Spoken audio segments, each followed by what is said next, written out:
The President of the United States is trying to fundamentally restructure his economy. It means our economy, and it means the global economy as well. And I understand and respect his goal to support American workers, but I disagree with him that this is how to help them.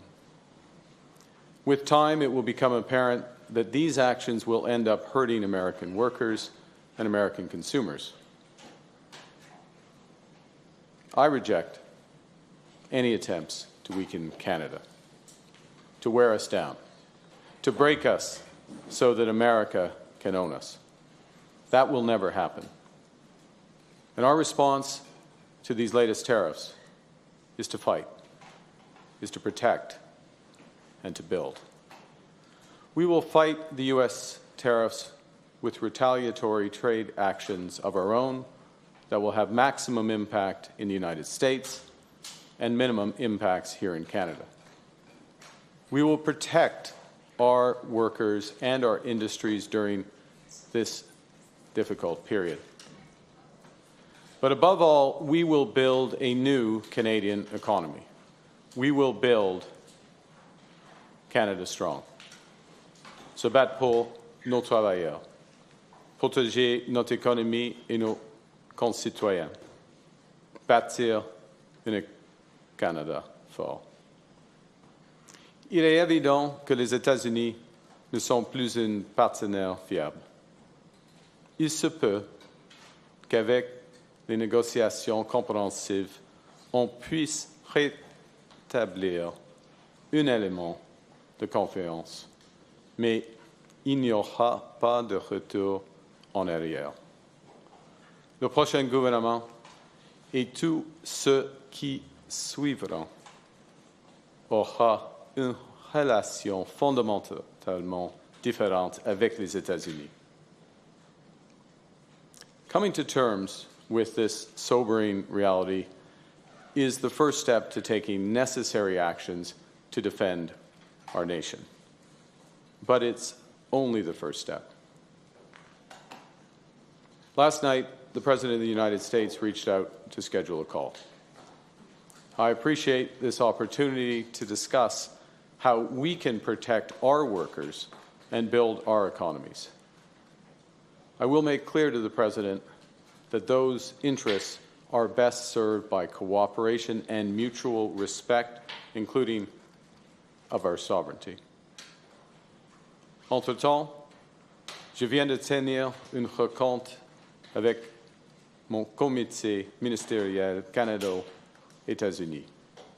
Je convoque une réunion des premiers ministres qui se tiendra demain. Je vais rencontrer mon conseil des relations canado-américaines et je parlerai aux chefs d'entreprise, aux syndicats et aux dirigeants autochtones.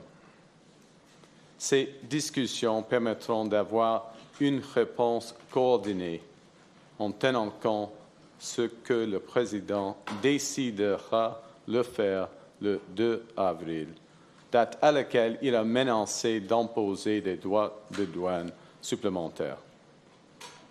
Soyons clairs, nous sommes tous sur la même longueur d'onde. Nous reprendrons avec force. Rien n'est exclu pour défendre notre pays. Let's be clear. We're all on the same page. We won't back down. We will respond forcefully. Nothing is off the table to defend our workers and our country. Now, to my fellow Canadians, I don't want to set unreasonable expectations. The road ahead will be long. There is no silver bullet. There is no quick fix. And I know and I understand that many are feeling anxious and worried about the future. Fundamental change is always unsettling. But I have every confidence in our country because I understand what President Trump does not. That we love Canada with every fiber of our being. Because we are stronger when we are together, and Canadians are uniting as never before. Now, we are going to have to live the lessons of recent months. First, that we have to look out for ourselves, and second, that we have to look out for each other. The federal government will do everything in its power to protect Canadian workers and businesses. We will be here for you every step of the way. In the past week, my government committed to use every dollar collected from our retaliatory tariffs to protect our workers. Et la semaine dernière, j'ai annoncé plusieurs mesures ciblées, temporaires, pour soutenir les travailleurs et les entreprises directement touchées par la guerre commerciale de président Trump. Pour les travailleurs, nous avons supprimé le délai de carence d'une semaine de l'assurance emploi. Nous avons fait en sorte qu'il n'ait pas à épuiser leur indemnité de licenciement avant de toucher l'assurance emploi et nous avons facilité l'accès à l'assurance emploi. Pour les entreprises, nous avons reporté les paiements d'impôts sur le revenu ainsi que les versements de la TPS et de la TVH. Nous avons mis en place un nouveau mécanisme de financement pour leur fournir de liquidités. C'est une aide financière énorme pour que les entreprises puissent passer à travers la tempête. Et nous avons augmenté le financement des agences de développement régional. Our biggest challenge as a country is becoming the most urgent. Over the coming weeks, months, and years, we must fundamentally reimagine our economy. We will need to ensure that Canada can succeed in a drastically different world. The old relationship we had with the United States, based on deepening integration of our economies and tight security and military cooperation, is over. What exactly the United States does next is unclear. But what is clear is that we, as Canadians, have agency. We have power. We are masters in our own home. Nous sommes maîtres chez nous. We can control our destiny. We can give ourselves much more than any foreign government, including the United States, can ever take away.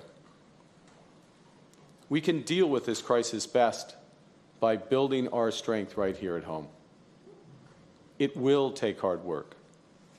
It will take steady and focused determination from governments, from businesses, from labor, from Canadians. We will need to dramatically reduce our reliance on the United States. We will need to pivot our trade relationships elsewhere. And we will need to do things previously thought impossible at speeds we haven't seen in generations. But we can make ourselves more productive and therefore more competitive. We can break down internal trade barriers. We can build a stronger and more resilient economy. And that's what I'm squarely focused on as your Prime Minister. During my first 9 days as Prime Minister, I came to an agreement with the provinces and territories to remove all exemptions under the Canada Free Trade Agreement. As the federal government, we created a First Mile Fund to provide capital to build transmission and transportation networks to link extraction sites to rail lines and roads. Nous mettons en place une procédure d'approbation à un guichet unique. Nous éliminons les excisions fédérales, créant des doublons en reconnaissant les évaluations provinciales pour les grands projets. Un projet, un examen. Nous présentons une législation d'ici le 1er juillet pour que les marchandises puissent circuler dans tous les pays sans barrière. Nous supprimons les barrières fédérales qui empêchent les provinces et les territoires de faire un commerce les unes avec les autres. My government is committed to removing any labor mobility restrictions for federally regulated professions by Canada Day. And we're now working with the provinces to identify projects of national significance in order to accelerate the time frame to build them. Hier, je me suis engagé à créer un fonds de réponse stratégique pour le secteur automobile, un fonds de 2 milliards de dollars qui protégera les emplois des travailleurs touchés par les tarifs de M. Trump. We will create an all-in-Canada network of supply chains for the auto manufacturing components straight through to Canadian steel and aluminum and critical minerals. And we committed today to create similar strategies in other sectors that are under threat from President Trump's tariffs. All of these initiatives will go a very long way to offsetting the costs of these tariffs if they are permanent, and they will help to realize our potential as a nation. But there's even more to do. And that's why I chose to go to France and the United Kingdom, two long-standing and reliable partners, friends, and allies of Canada. And it's why the time will come for a broad renegotiation of our security and trade relationship with the United States. It's why I will work intensively with our partners in business, in labor, the territories and the provinces to find more ways to help Canadians through this crisis and to ensure that our great country emerges stronger than ever. In recent weeks, Canadians have done their part to unite in defense of our country. To unite also in defense of our way of life. It's my solemn promise as your Prime Minister to do the same. It's my solemn promise that when President Trump threatens us again, we will fight back. We will fight back with everything we have to get the best deal for Canada. We will build an independent future for our country stronger than ever. We will stand up for Canadian workers. We will stand up for Canadian business. We will stand up for our history, our values, and our sovereignty. We will stand together to build Canada strong, Canada free, Canada forever. Thank you. Merci, and I'll be happy to take your questions. Thank you, Prime Minister. We will now take 15 minutes of questions. One question, one follow-up. Bonjour, M. Carney, Raymond Quignon de TVA. Vous avez dit que le président Trump a contacté votre bureau pour organiser un appel. Est-ce que cette conversation entre vous et le président Trump a eu lieu? Sinon, à quel moment aurait-elle lieu? Il y aura une conversation entre moi et M. le Président dans les prochains jours. L'appel arrivera bientôt. The question was whether the President and I have spoken following his office contacting mine to arrange the call. The response is we'll be speaking soon, certainly in the course of the next day or two. Ça fera 2 semaines demain que vous êtes Premier ministre du Canada. Oui. Est-ce que ce n'était pas une erreur de votre part de ne pas avoir eu une conversation encore en date d'aujourd'hui avec le président? Est-ce que vous auriez dû lui parler avant, M. Trump? Non, il y a des conversations entre les ministres, par exemple, le ministre des Finances, le ministre des Affaires étrangères, les ministres des échanges internationaux avec leurs homologues américains. Ils ont des conversations souvent. Mais il faut avoir une réponse compréhensive. Et tout le monde le sait que le 2 avril, il y aura des autres initiatives, des autres menaces tarifaires des Américains. Alors, après tout cela, on peut avoir une réponse plus grande. Alors, pour moi, il y a 2 conditions d'avoir pas nécessairement un appel, mais d'avoir une négociation avec les Américains. Premièrement, c'est le respect. Le respect pour notre souveraineté comme pays. Ce n'est pas grand-chose, mais évidemment, c'est une grande chose pour lui, mais il faut avoir le respect. Et deuxièmement, il faut avoir une conversation et une discussion compréhensive, y compris nos relations sécuritaires et économiques. Merci. Merci. Suivante question. Hi, Tonda McCharles, Toronto Star. Can you be more specific about what your counter plan is next week when the auto tariffs come in? Specifically, how much in terms of tariff measures you're going to take on what portion of American goods and what non-tariff measures you'll use? So, thanks for the question. And it goes a bit back to the previous question, if I may just expand on my answer to that. This is a negotiation. It's in part a negotiation where we know certain things, and we know that there was going to be an initiative on automobiles. It was brought forward to yesterday. It was expected around the same time as the reciprocal tariffs on the 2nd of April. Those initiatives, just to be clear, apply to all countries in the world. Right? So it's not unique in and of versus Canada or versus Mexico. We have the best deal of a bad deal, is the way I would term it, within what the Americans have proposed. The second is that we know that there are going to be these reciprocal tariffs, as you referenced in your question, on the 2nd of April, as well as there are potential tariffs, or likely tariffs, I would put it, with respect to other, quote, strategic sectors to the Americans, forestry, lumber, pharmaceuticals, semiconductors. There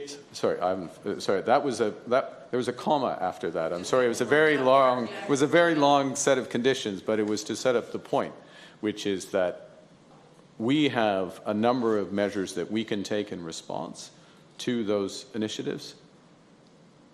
In our judgment, certainly my judgment, it doesn't make sense when there's a series of U.S. initiatives that are going to come in relatively rapid succession to respond to each of them.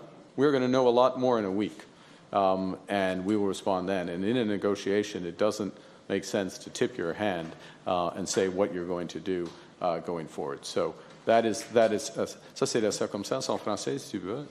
Juste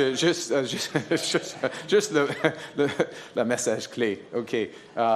C'est une négociation. Il y a des initiatives des Américains, y compris les tarifs d'avril, les tarifs contre le bois d'œuvre, par exemple, et d'autres.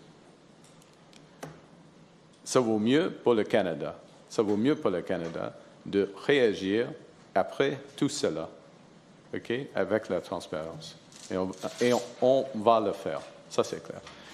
Other point I would make, I have discussed this with Premier Ford in his role as Council of the Federation. Obviously, be discussing with the First Ministers under that guise when we convene tomorrow. And I think it's appropriate in taking a response to have those consultations, get the perspectives. The federal government obviously acts taking its responsibilities, but makes sense to engage, and we will act. President Trump today warned Canada about responding and retaliating, warning that he will escalate his response against Canada, and your minister, Mr. LeBlanc, has spoken to Mr. Lutnick. What message, then, are you taking from that? And are you prepared to bear the brunt of that escalation threat from Mr. Trump? How much pain can Canada take? Well, look, our responsibility, my responsibility, Minister LeBlanc, Minister Champagne, Mr. Joly, the Cabinet, the government, our responsibility is to Canada and is to get the result for Canada. So our response will be calibrated in order to achieve that. We choose our own allies in Canada. We choose how we engage those allies. We are sovereign. So I take note of the President's comment. I don't take direction from it. Next question. Hi, Hannah Berge, CTV News.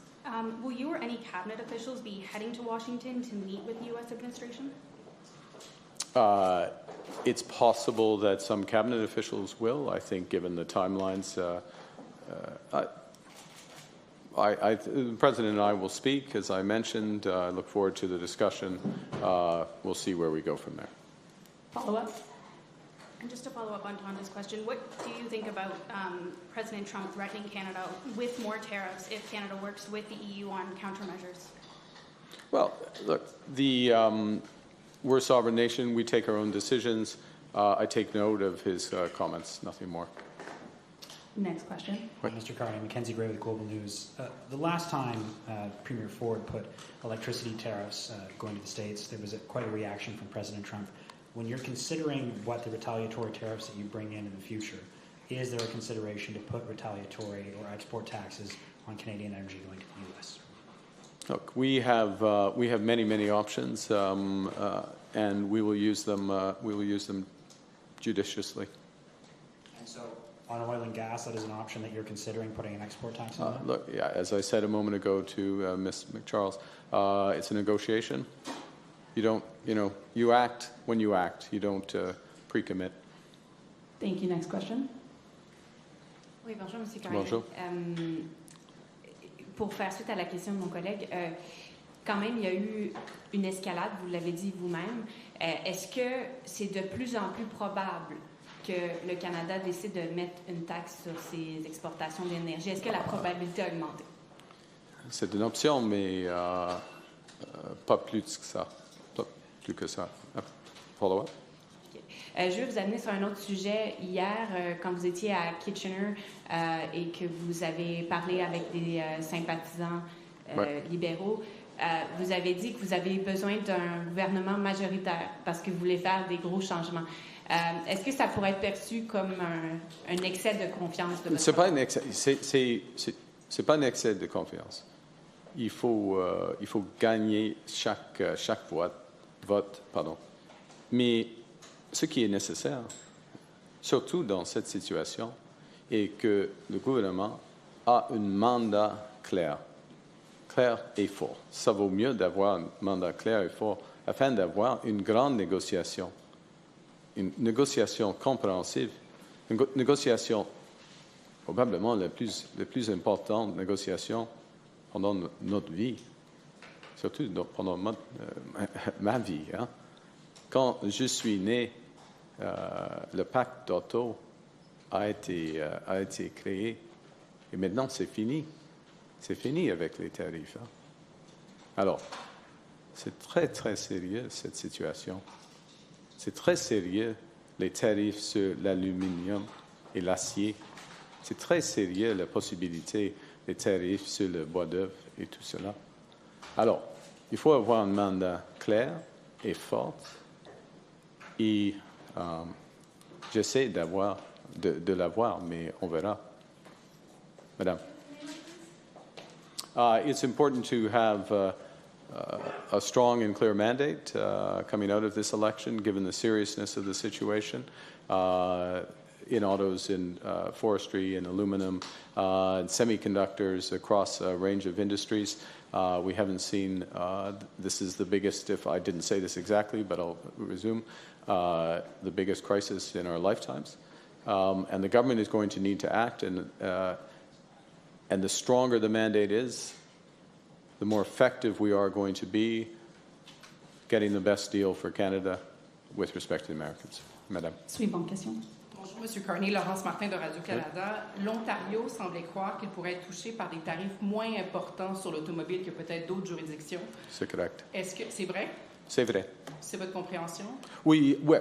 OK, continue et je vais répondre. Non, mais c'est ça ma question. Est-ce que c'est ce que vous avez compris aussi? Les tarifs, par exemple, pour le Japon et la Corée et pour l'Union européenne, en effet, c'est plus grand que les tarifs pour le Canada, pour le Canada. Mais 25%, c'est grand. Et c'est des tarifs pour des autos et des pièces. Alors, suivant. The question is, in effect, the tariff for Canada on autos is lower than the tariffs, the effective tariffs for Japan and Korea and other jurisdictions, because there are other supplemental aspects to those tariffs. But that said, the tariff is 25%, and it's significant going from. Anyways, I think you follow the point. Yes. Quand vous allez parler à M. Trump dans les prochains jours, Ouais. à votre avis, là, quelles sont les chances que vous le fassiez reculer sur les tarifs sur l'automobile? C'est une bonne question. Je crois que M. Trump, M. le Président, il a déjà identifié 5 secteurs stratégiques pour l'économie américaine. Les autos, le bois d'œuvre, l'acier, l'aluminium, c'est un secteur évidemment, les semi-conducteurs et puis le pharma. Il a une stratégie qui utilise des tarifs. Alors la possibilité de revenir en avant, ça c'est difficile. Mais la nécessité de changer son propos, son initiative d'hier, ça existe. Alors, on verra, mais ce sera une appel, pas le point final. C'est le commencement d'une négociation, ce n'est pas la fin. Ce sera pas la fin. Do you need it in English? Or, Yes, please. Thank you. Look, the President has identified 5 strategic sectors. I listed them. Hopefully they were clear. Pharma, forestry, lumber, effectively, steel and aluminum, autos, semiconductors, yes, thank you. Yes, I thought I mentioned it, but yes, semiconductors. Those are his 5 strategic areas. He will use a tariff strategy. He's been clear about this, to use a tariff strategy to repatriate as much activity of that to the United States. It's not clear that's going to change. Okay? But what I said was, what I emphasized, what's essential is that there are huge parts of the auto sector where it will be necessary to change, or the damage to the U.S. economy will be much greater. Last point is, our conversation is the start of a negotiation, not don't expect it to be the end. Last question. Emily Haas, Globe and Mail. Do you have a strategy to save the auto industry that doesn't rely on U.S. market access? Yeah. This is a crucial question, and I'm going to broaden your question if I may. I'm going to broaden the question to the 5 strategic industries I just referenced, all of which are important to Canada. And in fact, I would broaden it further to strategic industries that are important to Canada that are not on the list for the President. For example, critical metals and mineral. For example, artificial intelligence. For example, our energy sector, both clean and conventional. For all of those areas, we have been developing strategies, and we will develop comprehensive industrial strategies that work best for Canada. I'm going to give you one example, if I will, Emily, and then I'll hand back, which is we announced yesterday, for exactly these reasons, in anticipation of what happened today, wasn't originally, or yesterday, sorry, as it turned out yesterday, the American tariffs in the auto sector, we announced the Strategic Response Fund and a series of other measures. But the core of that is to build out the auto sector and our auto supply chain in Canada as much as possible. Instead of autos going back and forth across the border 6 times and getting a tariff each time, we now know the level of that tariff. But integrating the supply chain here domestically, I'm using a fancy term, backwards integrating into steel and aluminum to help our steel and aluminum industries that are used and encourage that. Backwards integrating further into critical metals and minerals that we're going to develop. And I listed a number of things that we did at the start that agreed with provinces and the development, working very closely with Premier Ford and others on development of the Ring of Fire rapidly, because that is all relevant to the competitiveness of our auto industry as well as good jobs there and other things. So we have a very clear strategy. We put $2 billion on the table for that. We're changing our federal procurement.